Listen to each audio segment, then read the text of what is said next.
Match देखते हुए। शीदा, ये सब बाल को लाते क्यों मार रहे हैं? पप्पू, गोल करने के लिए। शीदा, गोल तो ये पहले ही है और कितना करना है?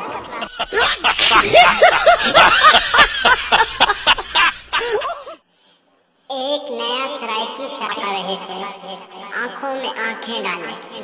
लड़की शर्मा कर बोली, तू समय को इतना गोना क्यों ढूंढते हो? लड़का, मारे थोड़े थोड़े खा, सारे दबी वेंदी हैं।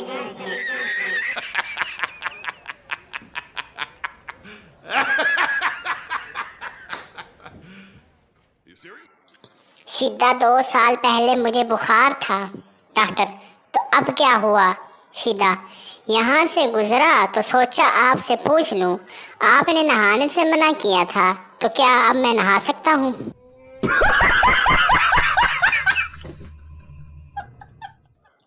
लड़की, बाबा जी दुआ करें मेरी शादी किसी समझदार आदमी से हो जाए। बाबा, शिद्दा, जा मेरी बच्ची, वापस चल जा। तेरी ये ख्वाहिश कभी पूरी नहीं हो सकती, क्योंकि समझदार आदमी कभी शादी नहीं करेगा।